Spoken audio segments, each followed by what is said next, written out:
दोस्तों हम फिर से लेकर आ चुके हैं आप लोगों के लिए सुबह की सभी ताजा और बड़ी खबरें। फटाफट अंदाज में एक एक कर कर बताएंगे आपको आज देश और दुनिया से क्या बड़ी खबरें निकल कर सामने आ रही हैं। लेकिन उससे पहले दोस्तों एक नजर डालेंगे सुर्खियों पर। प्रधानमंत्री नरेंद्र मोदी के ऊपर गरजे राहुल गांधी, बोले भारत जोड़ो यात्रा से भाजपा को डर लग रहा है, इसके बारे में आपको बताएंगे। वहीं पर अगली बिग ब्रेकिंग में हम आपको बताएंगे दोस्तों मदरसों के सर्वे पर भड़के ओवैसी, बोले फिलहाल बीजेपी नहीं छोड़ रही है अपना हिंदू मुसलमान करना, देश में नफरत लगातार बांटी जा रही है। वहीं पर अगली बड़ी खबर में हम आपको बताएंगे दोस्तों नीतीश कुमार का बीजेपी के ऊपर बड़ा हमला, बोले इस बार थर्ड फ्रंट नहीं बल्कि फर्स्ट फ्रंट बनकर उभरेंगे, 9 दल हमारे साथ, इसके बारे में भी आपको बताएंगे।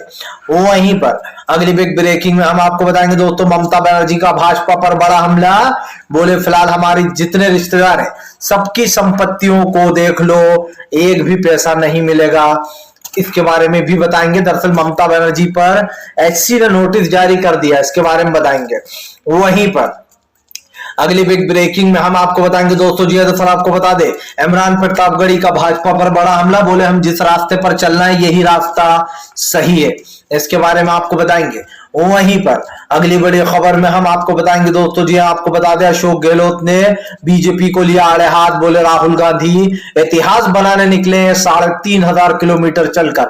वहीं पर अखिलेश यादव का सीधा सीधा दोस्तों आपको बता दें ऐलान, बोले फिलहाल अगर इतना बुरा लग रहा है भाजपाइयों को तो केशव प्रसाद मौर्य को रोके, हमने तो ऑफर दे दिया है, 100 विधायक लाओ और सीएम बन जा, इसके बारे में भी आपको बताएंगे। वहीं पर अगली बड़ी खबर में हम आपको बताएंगे दोस्तों जी दरअसल आपको बता दें नीतीश कुमार ने भाजपाइयों को लिया आड़े हाथ, बोले फिलहाल बीजेपी का खाता भी नहीं खुलने देंगे, इसके बारे में भी बताएंगे। वहीं पर हेमंत सोरेन का बीजेपी के ऊपर बड़ा हमला, बोले फिलहाल सत्ता आती जाती रहती है, इसके बारे में भी बताएंगे। वहीं पर अगली बड़ी खबर में हम आपको बताएंगे दोस्तों जी दरअसल आपको बता दें अधीर रंजन चौधरी ने बीजेपी को जमकर लताड़ा, बोले फिलहाल भारतीय जनता पार्टी ने देश की अर्थव्यवस्था जंजर कर दी है, इसके बारे में भी बताएंगे। तो सारे खबरें फटाफट अंदाज में एक एक कर देंगे। फिलहाल फिर चलिए बढ़ते हैं सबसे पहली और सबसे बड़ी खबर की ओर। दरअसल दोस्तों आपको बता दें आज भारत जोड़ो यात्रा का तीसरा दिन होगा, तीसरे दिन भी गरजे राहुल गांधी, भारतीय जनता पार्टी को लिया आड़े हाथ। आपको बता दें राहुल गांधी ने बीजेपी के ऊपर हमला बोल दिया। राहुल गांधी का कहना है कि ये सिर्फ भारत जोड़ो यात्रा नहीं बल्कि देश के में युवाओं का उफान है। आपको बता दें दोस्तों भारत जोड़ो यात्रा में जिस तरीके से कार्यकर्ताओं में जोश दिखाई दे रहा है, ऐसे देखकर ये कहना गलत नहीं होगा दोस्तों कि आने वाले समय में बीजेपी को बड़ा झटका देगी भारत जोड़ो यात्रा। भारत जोड़ो यात्रा का मतलब ही है दोस्तों कि देश में जो अर्थव्यवस्था बिगड़ रही है, जो देश में भाईचारा बिगड़ रहा है, उसको रोकने के लिए राहुल गांधी ने एक मुहिम छेड़ी है। ये मुहिम दोस्तों भारतीय जनता पार्टी के ऊपर भारी पड़ने वाली है। आपको बता दें राहुल गांधी का ये प्रयास बहुत ही जबरदस्त आगे वो लेकर आएगा दोस्तों बदलाव। राहुल गांधी ने केंद्र पर निशाना साधते हुए कहा कि फिलहाल आने वाले समय में देश की जनता एकजुट होगी। राहुल ने कहा कि भारत जोड़ो यात्रा का यही मकसद है कि वो भारत में जो भाईचारा है उसको बचा कर रखे। आपको बता दें दोस्तों इस यात्रा में लगभग आप समझिए जिस तरीके से ये यात्रा निकाली जा रही है, इतना ज्यादा हुजूम, इतना ज्यादा कार्यकर्ताओं में जोश देखकर ये कहा जा सकता है कि ये अब तक की सबसे बड़ी यात्रा मानी जा रही है। दोस्तों जहां तक नजर जा रही है वहां तक बस कार्यकर्ता ही कार्यकर्ता है। और सबसे बड़ी बात यह है कि कांग्रेस ने ये पहल कर बहुत ही अच्छी मुहिम छेड़ी है, क्योंकि जाहिर सी बात है दोस्तों बीजेपी से लड़ने के लिए उसी की तरह सोचना बहुत जरूरी है। और राहुल गांधी ने अब वो चीज सोच ली है। राहुल गांधी की इतनी लंबी यात्रा दोस्तों भारत जोड़ो यात्रा, ये एक नया बदलाव लाएगी। और पार्टी में दोस्तों जब बदलाव आएगा तो आप अपने आप समझ सकते हैं कि देश में कांग्रेस का सिक्का चलेगा। और जिस दिन कांग्रेस का सिक्का चलना शुरू हो गया उस दिन बीजेपी चारों खाने चित हो जाएगी। मैंने पहले भी कहा फिर कहूंगा कि दोस्तों साउथ ईस्ट जो माना जाता है वो राहुल खास करके कांग्रेस के लिए काफी लकी है, क्योंकि साउथ के जितने भी एरिया है दोस्तों उसमें कहीं ना कहीं उन एरियो में राहुल गांधी को बढ़त मिलती है। आपको याद हो कि 1947 में लगभग 53 में इंदिरा गांधी जब सत्ता में हार मान गई थी, उन्हें खाली 153 सीटें मिली थी। उस वक्त दोस्तों आपको बता दें इंदिरा गांधी ने जबरदस्त तरीके से वापसी की थी उनके बेटे राजीव गांधी के साथ। और ये साफ दिखाई दे रहा था कि फिलहाल जब ये वापसी हुई थी तो दोस्तों जैसे क्या असम हुआ, केरल हुआ, कर्नाटक हुआ, इन्हीं एरियो को राहुल गांधी घेरने में लगे हैं जहां से कांग्रेस को और ज्यादा उपलब्धि मिले। चलिए बढ़ते हैं एक और अगली बिग ब्रेकिंग की तरफ। बता दोस्तों अगली जो बड़ी खबर निकल कर आ रही है, इमरान प्रतापगढ़ी का मोदी सरकार के ऊपर बड़ा हमला। बोले कांग्रेस जिस रास्ते पर चल रही है यही रास्ता सही है। जी हाँ, दरअसल दोस्तों आपको बता दें इमरान प्रतापगढ़ी ने मोदी सरकार को आड़े हाथ ले लिया। इमरान प्रतापगढ़ी का कहना है कि कांग्रेस सोच समझ कर यात्रा निकाल रही है और इस यात्रा का मकसद सिर्फ एक ही है कि देश में शांति, भाईचारा और अमन रहे। इमरान प्रतापगढ़ी ने कहा कि यह रास्ता बहुत ही कठिन है लेकिन मुश्किल नहीं है। आपको बता दें इमरान प्रतापगढ़ी ने साफ कहा कि इस यात्रा को अंत तक निकालेंगे, खास कर सरकार की जो नीतियां हैं उसके विरोध में खड़े रहेंगे। आपको बताता चलूं दोस्तों इस यात्रा का मतलब ही यह है कि सरकार को जो है पूरी तरीके से एक्सपोज किया जा सके। सबसे बड़ी बात यह दोस्तों कि सरकार आजकल जिस तरीके के कायदे कानून नियम अपना रही है उसको लेकर कहीं ना कहीं देश में एक आवाजें उठना शुरू हो गई है। भारतीय जनता पार्टी पूरी कोशिश कर रही है कि वो दोस्तों भारत जोड़ो यात्रा को किसी तरीके से रोक सके, लेकिन राहुल गांधी की ये मुहिम ये तय हो चुका है दोस्तों कि ये फिलहाल अंत तक 3,500 किलोमीटर चला जाएगा। सबसे बड़ी बात दोस्तों ये है कि कन्याकुमारी से कश्मीर तक इस यात्रा का मतलब ही है। हालांकि दोस्तों जो कंटेनर है उसमें आराम भी किया जाएगा, बैठा जाएगा, चला जाएगा, लेकिन जितने भी दिन में ये यात्रा पूरी होगी दोस्तों इस यात्रा का मतलब ही है कि साउथ एरिया जितने भी हैं उन सबको घेर लिया जाए। और ऐसे में दोस्तों इमरान प्रतापगढ़ी एक मेन भूमिका भी निभाते हुए नजर आ रहा है। आपको बता दें खास कर राहुल गांधी के फेवरेट कन्हैया कुमार भी राहुल के साथ है। ऐसे में ये कहा जा सकता है दोस्तों कि कन्हैया कुमार ने ये पीड़ा उठा लिया अपने कंधों पर कि अब की बार कांग्रेस को सत्ता में लाना है, लेकिन भाजपाइयों को मिर्ची लग रही है। भाजपा सोच नहीं पा रहा है कि भारत का तोड़ कैसे ढूंढे। चलिए बढ़ते हैं एक और अगली बिग ब्रेकिंग की तरफ। बता दोस्तों अगली जो बड़ी खबर निकल कर आ रही पीके सक्सेना के ऊपर दोस्तों आपको बता दें संजय सिंह का बड़ा हमला, फाड़ दिया नोटिस।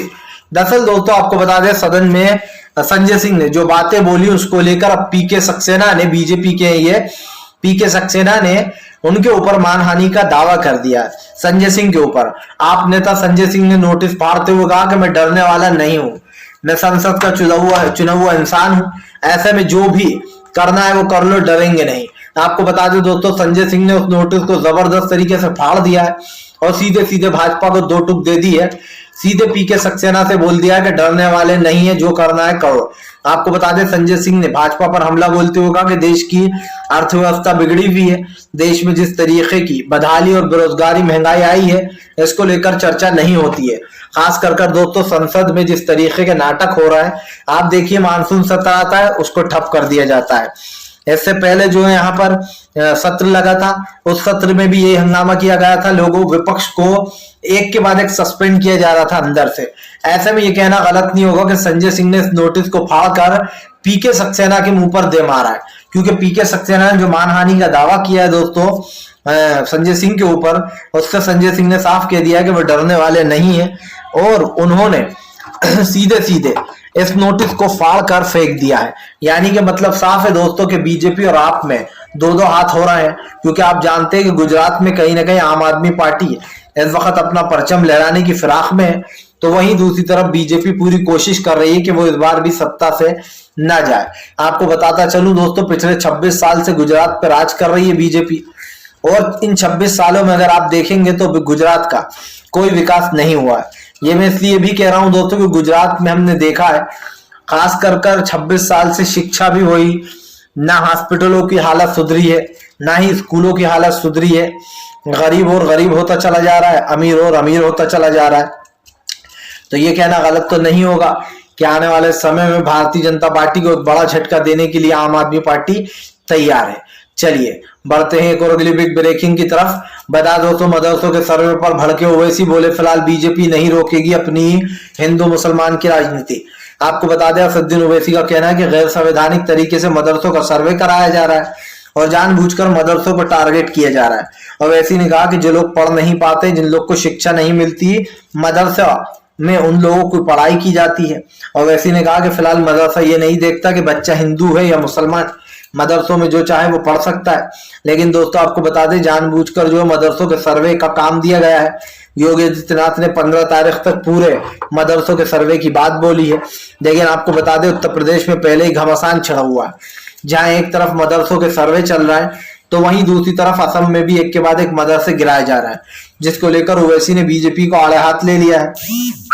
असदुद्दीन ओवैसी ने साफ कहा है कि भारतीय जनता पार्टी जानबूझकर देश में सांप्रदायिकता और नफरत की एक मुहिम चला रही है, और जब तक वो ये मुहिम चला रही है उसको लोग वोट दे रहे हैं।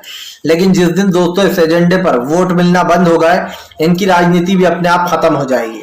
दरअसल दोस्तों कुछ लोग हैं जो इन चीजों पर वोट दे देते हैं सोच करके चलो हमारा राज चल रहा है, हिंदू मुस्लिम हो रहा है।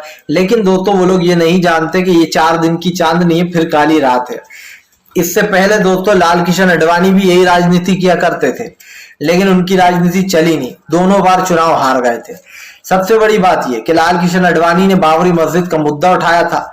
आपको याद हो कि लाल कृष्ण आडवाणी के ऊपर यह आरोप था कि उन्होंने बाबरी को ध्वस्त करने में उनका भी हाथ था, उमा भारती का भी हाथ था, और भी कई लोग हैं जिनके इसमें नाम आया था। लेकिन आपको बता दें, उस वक्त राजनीति जब जवान हुआ करते थे लाल कृष्ण आडवाणी, उस वक्त वो यही राजनीति किया करते थे। आपको बता दें, अटल बिहारी वाजपेयी के हटने के बाद लाल कृष्ण आडवाणी को खड़ा किया गया था। ऐसे में हालांकि अटल बिहारी वाजपेयी जब तक रहे तब तक राजनीति काफी जोरों शोरों से चलती रही, लेकिन उसके बाद दोस्तों ये राजनीति खत्म हो गई। तो इसमें ये कहना गलत तो नहीं होगा कि फिलहाल जिस तरीके से आना जाना चल रहा है दोस्तों, इसमें बड़ा झटका एक लगेगा भारतीय जनता पार्टी को, क्योंकि ऐसी राजनीति तो बीजेपी कई सालों से कर रही है। हालांकि ये बात झूठ नहीं है कि फिलहाल अब बीजेपी ने कुछ ज्यादा ही हिंदू मुसलमान कर दिया देश में, लेकिन आने वाले समय में दोस्तों भाजपा को एक बड़ा झटका लग सकता है, खासकर कर तब जब बीजेपी दोस्तों इस तरीके के कारनामे करने में लगी हुई है। चलिए बढ़ते हैं एक और अगली बिग ब्रेकिंग की तरफ। बता दोस्तों अगली जो बड़ी खबर निकल कर आ रही है, आपको बता दोस्तों भारतीय जनता पार्टी को लगेगा एक और बड़ा झटका। जी हां, दरअसल आपको बता दें बीवी श्रीनिवास ने बीजेपी पर बोला बड़ा हमला। आपको बता दें दोस्तों, भारत जोड़ो यात्रा के दौरान बीवी श्रीनिवास ने भारतीय जनता पार्टी को घेर लिया। बीवी श्रीनिवास ने बीजेपी के ऊपर हमला बोलते हुए कहा कि भाजपा के राज में सब कुछ अंधकार चल रहा है। जी हाँ, तो गरीबों के पास दोस्तों खाने को खाना नहीं है, पीने को पानी नहीं है, सबसे बड़ी बात यह कि महंगाई आज बढ़ गई है। बीवी श्रीनिवास ने कहा कि राहुल गांधी जी के अध्यक्ष में ये भारत जोड़ो यात्रा निकाली जा रही है। बीवी श्रीनिवास ने बताया कि फिलहाल वो अंत तक इस यात्रा में जुड़े रहेंगे, 3,500 किलोमीटर तक चलेंगे। आपको बता दूं दोस्तों, ये यात्रा एक तरीके ये समझ लीजिए कि अग्नि परीक्षा है। 3,500 किलोमीटर चलना दोस्तों कोई आम बात नहीं होती है। सबसे बड़ी बात यह है कि राहुल गांधी और जितने भी लोग हैं वो चलकर बेसिकली ये साबित करने की कोशिश कर रहे हैं कि वो देश को बचाने की मुआयत में है। अब दोस्तों ये कहना गलत तो नहीं होगा कि फिलहाल राहुल गांधी की ये सोच बहुत अच्छी है, लेकिन बीजेपी दोस्तों हर चीज में, आप समझिए हर चीज में कांग्रेस को घेरने का काम करती है। लेकिन अब बीवी श्रीनिवास ने भी साफ कर दिया कि फिलहाल भाजपा को उखाड़ कर फेंक देंगे। चलिए बढ़ते हैं एक और अगली बिग ब्रेकिंग की तरफ। बता दोस्तों, पीके के बयान पर भड़के नीतीश कुमार, बोले फिलहाल पीके देते रहे बयान, कोई मतलब नहीं, उन्हें बिहार के बारे में कुछ पता ही नहीं है।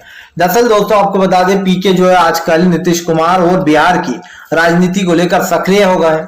आपको बताता चलूं, पीके जो है वो जानबूझकर बिहार की राजनीति में सेंध लगाने का काम कर रहा है। लेकिन दोस्तों बिहार में इस वक्त बड़ा झटका लगता हुआ नजर आ रहा है जो है यहाँ पर सीधा सीधा। आपको बताता चलूं दोस्तों, जो प्रशांत किशोर है वो बेसिकली एक रणनीतिकार है, लेकिन उन्होंने ये काम छोड़कर जो है यहाँ पर एक पार्टी बना ली है।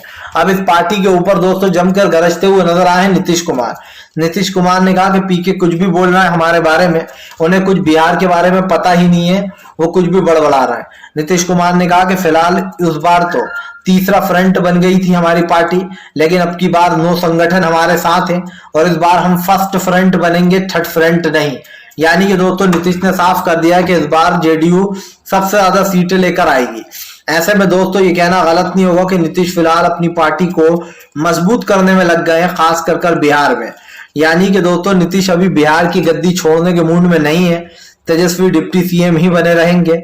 ऐसे में आने वाले समय में भी ये माना जा रहा है कि नीतीश अच्छी खासी सीटें ला सकते हैं। सीटें लाने के बाद दोस्तों नीतीश कुमार को अपने साथ जोड़े रखना एक बड़ी बात है। हालांकि अब नीतीश ने साफ कर दिया है कि वो कभी बीजेपी के साथ नहीं जाएंगे, क्योंकि बीजेपी ने उनके साथ जिस तरीके का बर्ताव किया है दोस्तों, खास कर आप देखिए कि नीतीश कुमार के 5 विधायकों को अपने पाले में कर लिया मणिपुर में, वरना मणिपुर में भी बीजेपी की सरकार गिर जाती। लेकिन दोस्तों उससे पहले ही नीतीश के 5 विधायकों को उड़ा ले गई बीजेपी। ऐसे में ये कहना गलत नहीं होगा कि अब नीतीश वाकई में बीजेपी का साथ कभी नहीं देंगे, क्योंकि नीतीश अच्छे से जानते हैं कि फिलहाल बीजेपी एक बेईमान पार्टी है जिसके साथ जाना सबसे बड़ी बेवकूफी है दोस्तों, और ये बेवकूफी नीतीश बार बार नहीं करेंगे, इसीलिए उन्होंने बीजेपी को घेर लिया। चलिए बढ़ते हैं एक और अगली बिग ब्रेकिंग की तरफ। बता दोस्तों, ममता बनर्जी के रिश्तेदारों पर को मिला नोटिस। जी हाँ, एचसी ने भेजा नोटिस। दरअसल आपको बता दोस्तों, ममता बनर्जी के सारे जितने भी रिश्तेदार हैं उन सबको हाईकोर्ट ने नोटिस जारी कर दिया। आपको बता दें, बीजेपी की शिकायत पर एचसी में नोटिस किया गया था कि जो ममता बनर्जी के रिश्तेदार हैं उनकी संपत्तियां बढ़ती जा रही हैं और इनके पास इतना पैसा कहां से आ रहा है, इतना पैसा कहां से आया, ये जवाब दें। आपको बता दें दोस्तों, अब जो है यहाँ पर संपत्तियों को लेकर बड़ा जवाब दे सकती है यहाँ पर ममता बनर्जी। आपको बताता चलूं, ममता बनर्जी ने भाजपा पर हमला बोलते हुए कहा कि फिलहाल जानबूझकर हमारे खिलाफ षड्यंत्र रचा जा रहा है, लेकिन हम डरने वाले नहीं है। दोस्तों दरअसल आपको बता दें, अगर संपत्तियां देख रही हैं तो बीजेपी के नेताओं की देखिए। केशव प्रसाद मौर्य की संपत्ति दोस्तों 4 गुना बढ़ गई, उनकी पत्नी की संपत्ति दोस्तों 5 गुना बढ़ गई, यहां तक कि योगी आदित्यनाथ की संपत्तियां दोस्तों 6 गुना बढ़ गई है। ऐसे में लगातार बीजेपी के नेताओं की संपत्तियां बढ़ना, ये सबसे बड़ा सवाल उठता है। जरा आप समझिए दोस्तों, लेकिन बीजेपी से ये सवाल कोई नहीं पूछेगा। क्यों? क्योंकि भारतीय जनता पार्टी को लगता है डर। अब आप समझिए दोस्तों, जब बीजेपी पे सवाल उठते हैं तो बीजेपी तो भाग निकलती है, लेकिन सबसे बड़ी बात यह दोस्तों, जब देश में इस तरीके का माहौल होगा और खास कर इस तरीके की चीजें की जाएंगी तो भैया सवाल तो उठेंगे ही। प्रधानमंत्री नरेंद्र मोदी चाहे कुछ भी कहें या कुछ भी बोले, आज देश की बिगड़ती अर्थव्यवस्था पूरी तरीके से चौपट हो गई है दोस्तों, और चौपट होने का मतलब ही यह है कि फिलहाल देश पूरी तरीके से कंगाल हो चुका है।